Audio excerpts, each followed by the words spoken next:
Malvoyance et compétences sociales. Dans les interactions sociales, beaucoup d'indices sont visuels. Ma fille Emma a 10 ans. Elle est aveugle. C'est une enfant vive et curieuse. Cependant, j'ai remarqué qu'elle a parfois du mal à comprendre ce qui est attendu d'elle dans certaines situations sociales. Par exemple, lors d'un goûter d'anniversaire, elle a voulu toucher le visage d'une nouvelle camarade pour mieux voir qui elle était. La petite fille s'est reculée, visiblement mal à l'aise. Emma n'a pas compris cette réaction et en a été triste. Je me demande comment l'aider à mieux s'adapter à ces règles sociales que tout le monde connaît, mais que l'on ne dit jamais.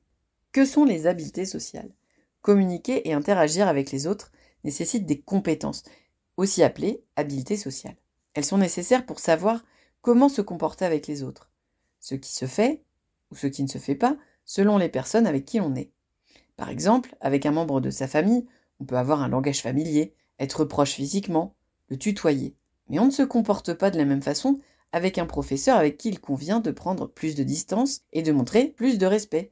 On le vouvoie, on garde une distance physique, on surveille son langage. Tout un ensemble de règles de communication sont également des habiletés sociales. Comment engager une conversation ou en sortir sans froisser ses interlocuteurs, savoir comment on peut prendre la parole, comment et quand changer de sujet, repérer quand on a fait une gaffe.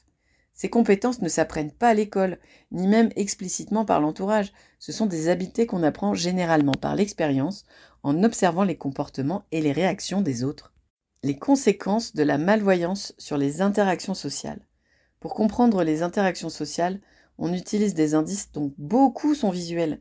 Les expressions du visage, la direction du regard, les gestes, les mimiques, la distance entre les personnes, leur position les uns par rapport aux autres. Tous ces indices ne sont pas ou peu accessibles aux personnes très malvoyantes ou non-voyantes. Or, lorsque quelqu'un a un comportement qui n'est pas adapté aux conventions sociales, le plus souvent on ne lui dit pas, mais elle pourra s'en apercevoir à la réaction des personnes présentes. Malaise, échange de regards gênés, agacement, peur ou désapprobation. Les personnes non-voyantes ou très malvoyantes ne perçoivent pas une grande partie de ces signes et peuvent alors avoir des comportements inadaptés sans s'en rendre compte, par exemple se tenir trop proche, couper la parole ou la monopoliser sur un sujet qui les passionne sans se rendre compte qu'ils ennuient les autres. Les enfants déficients visuels arrivent également, plus tardivement que les enfants voyants, à se mettre à la place des autres, à s'imaginer ce qu'ils pensent ou ressentent. Alors que les enfants voyants commencent à développer cette compétence vers 4-5 ans, des études ont montré que ce n'est pas du tout acquis chez les enfants non-voyants entre 5 et 9 ans et pourrait apparaître chez certains seulement vers 11-12 ans. En effet, le développement de cette capacité est très lié à la perception de la direction du regard de l'autre et à l'attention visuelle conjointe. Regardez ensemble la même chose. Les enfants non-voyants mettent donc plus de temps à l'acquérir en passant par d'autres canaux, nécessitant des capacités mentales plus élaborées, donc se développant plus tard. Ce retard peut les faire paraître égoïstes, impolis ou vexants et être source de difficultés avec les autres. Par ailleurs, les enfants non-voyants peuvent parfois également se sentir mis à l'écart, car ils ne perçoivent pas des éléments que tous les autres perçoivent. Par exemple, si tout le monde se met à rire parce qu'un enfant a fait une grimace, un enfant aveugle ne comprendra pas la raison de l'hilarité générale et ne se sentira pas inclus. Comment aider mon enfant ? Prenez le temps d'expliquer à votre enfant ce qui se passe dans les interactions sociales.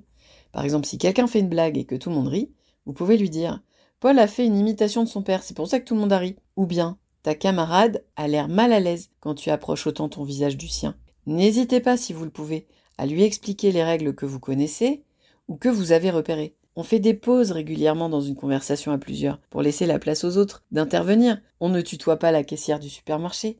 Il est possible de faire repérer certains indices, comme l'intonation de la voix pour repérer des émotions, si la personne parle, ou la direction de la voix pour repérer la position et l'orientation des interlocuteurs, ou certains mots utilisés dans une conversation, par exemple « tiens au fait » pour signifier qu'on change de sujet. L'enfant peut être encouragé à utiliser des mots pour exprimer ses émotions et ses besoins. Vous pouvez également montrer l'exemple en nommant vos propres émotions. « Je suis contente parce que tu as bien rangé ta chambre ». Vous pouvez également encourager votre enfant à pratiquer l'écoute active, en essayant de reconnaître les émotions des autres dans leur voix ou jouer des émotions, en leur lisant un livre par exemple, et lui demander de les identifier. Enfin, il est important que votre enfant ait l'occasion de pratiquer des habiletés sociales.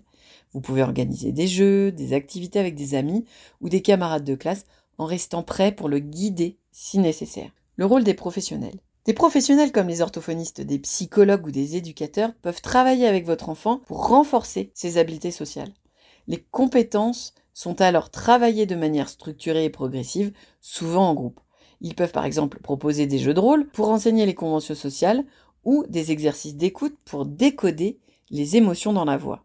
Ils peuvent également enseigner certaines notions comme les cercles sociaux, soit l'entourage très proche, l'entourage moins proche, les connaissances et les étrangers, ou les règles de communication. Les règles sociales peuvent représenter un défi pour les enfants déficients visuels, qui sont privés d'indices précieux pour apprendre à s'adapter. Ils peuvent avoir des difficultés à comprendre les intentions de l'autre, les émotions, à s'intégrer dans un groupe et à adopter les comportements attendus. Cependant, il est possible de les aider dans cet apprentissage en leur montrant et en leur expliquant ces règles, qui leur est difficile d'apprendre naturellement par l'observation.